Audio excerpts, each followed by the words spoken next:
Hello and welcome to the kitchen. Today we're making chicken paprikash, which is one of my favorite dishes. It reminds me of my grandmother as well as my mother, and I've made this in just about every restaurant that I've worked. It's always been very popular, and all the patrons as well as the people that have worked for me have really enjoyed it, to the point where they asked me for the recipe via text, email, and Facebook. So today, not only the recipe, but we're going to have a little video. So we're turning on our pot here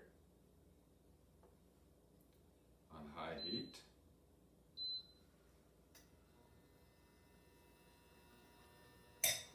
Chicken paprikash is chicken with paprika. It came from Hungary, but it's done in a lot of the Eastern European countries. So we got onions, sour cream, chicken stock, paprika, salt, pepper, flour, and oil. That's our ingredients. We've prepped it. We're doing dark meat chicken from thighs, but boneless. This dish has sauce, and when you're eating it, I don't like to dig for bones in the sauce. That's why I'm making it like this. So, our pot is heating here.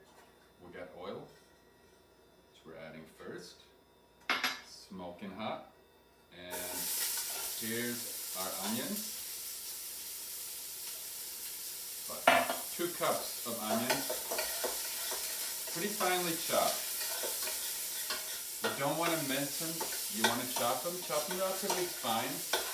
When you send them through food processors, they tend to get squeezed and get a little wet. A lot of times the success of your dish is that the ingredients are relatively dry. And when you're chopping it by hand, it doesn't get a chance to get wet. So here's our chicken, which is cut up in bite-sized pieces. I would say about 1 to 2 inch pieces. And we're cooking it here on pretty high heat so that the onions they basically get softened, almost transparent. It's called sweating the onions. And the chicken gets browned all around a little bit. You want to stir it so that you don't get any spots that burn. Got salt and pepper here.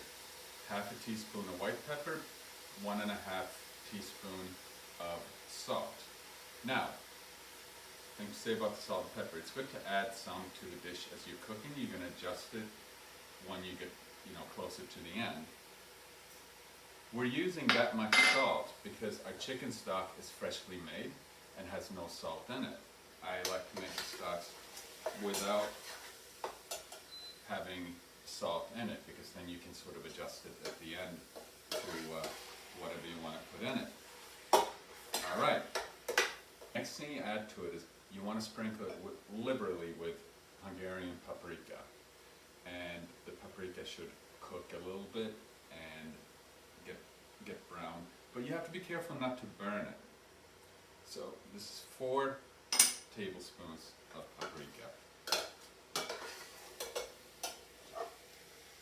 Now our dish is looking like this.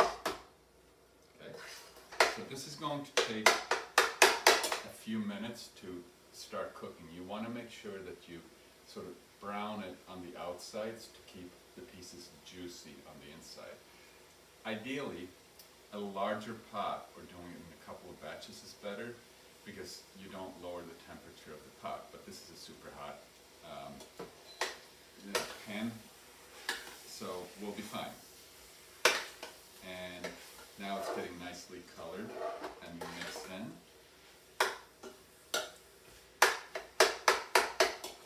So the next thing we're going to do is we're going to sprinkle it with a little bit of flour. The flour is going to coat all the chicken pieces, and when we add the chicken stock, that's going to help thicken the sauce. Once you add the flour, though, you have to be careful to stir at all times so that it doesn't burn on the bottom. But just about there. And here we go with the flour. Alright, now it's important to keep stirring it. You want to make sure you stir in the flour and coat all the pieces. You don't want to see any white from the flour. The flour should be fully incorporated, coated, and ideally browned a little bit on the bottom. And as you're doing it, scrape the bottom so that nothing burns or sticks or develops like a big mess on the bottom. Now, I'm going to add about 2 cups of our freshly made chicken stock, which we made when we boned out the chicken.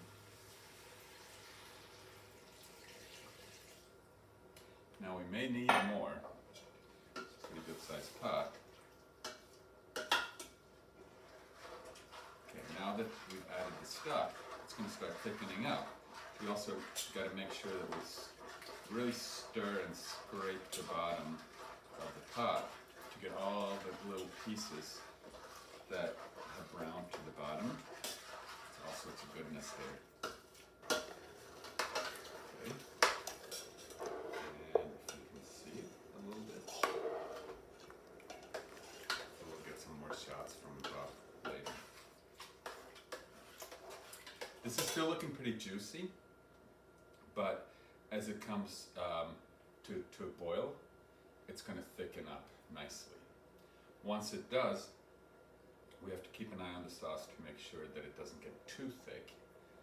And we want to cook it with the chicken stock before we add the cream and the sour cream at the end.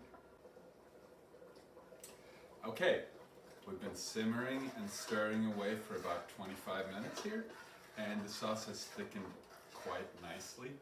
The chicken is cooked through now, and we're ready to add our cream.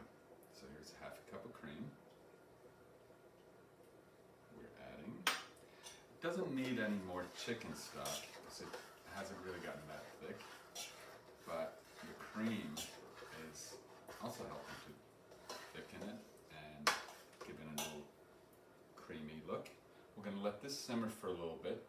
Then we're going to add the sour cream. The sour cream has a little bit of acidity, and you want to add that closer to the end, just to preserve all the different goodness in the sour cream. But first we're going to taste this.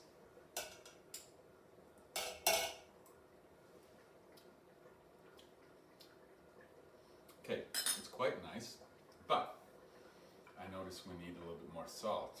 Like I said, we made fresh made chicken stock, which doesn't have any salt in it. So here's another teaspoon of salt, because it does need a fair amount. And I also want to kick up the paprika a little bit.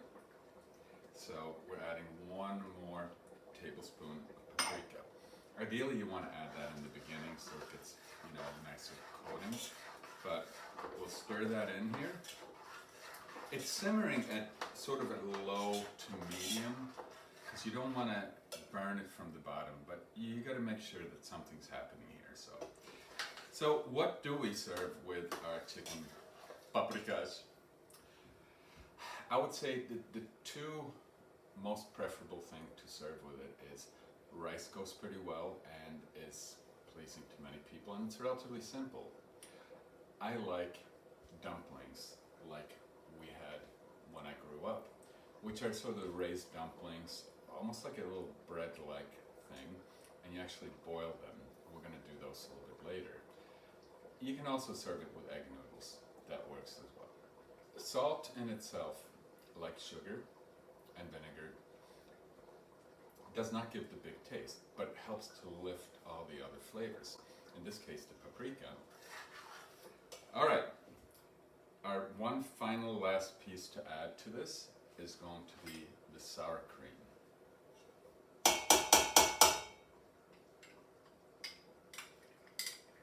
Just like the cream, half a cup.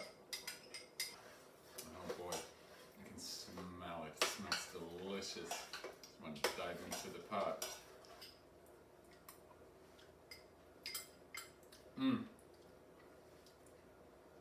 my word for it, it's delicious.